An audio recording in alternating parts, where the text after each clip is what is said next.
ایسے گھر میں خوشی اور برکت نہیں آ سکتی جس گھر میں خواتین کی بلند آواز گھر سے باہر جاتی ہے۔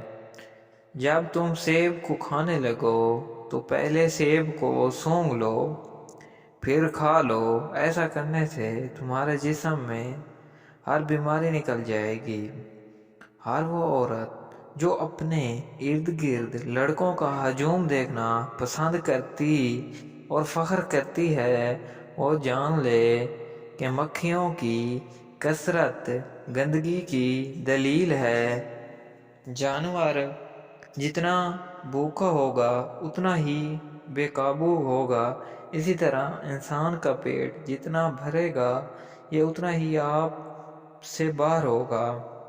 انسان ہمیشہ تکلیف میں سبق سیکھتا ہے، خوشی کے اندر تو پچھلے سبق بھی بھول جاتا ہے۔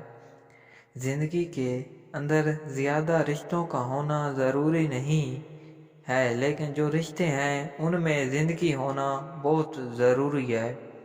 اور جب کوئی تم سے پیچھے ہٹنا چاہتا ہے تو سب سے پہلے وہ اپنے بولنے کا انداز بدلتا ہے۔ لوگوں کی نظروں میں اچھا بننے سے کہیں اچھا ہے کہ خود کی نظروں میں اچھا بنو۔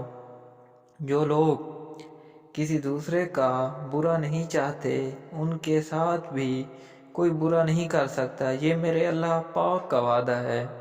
جنہوں نے تمہاری عزت قدر نہیں کی تم بھی ان کی پرواہ بالکل نہ کرو اور مسکرا کر ان کے قریب سے یوں گزر جاؤ جیسے تم ان کو جانتے تک نہیں۔ یقین کرو نئی منزل تمہارے منتظر ہے۔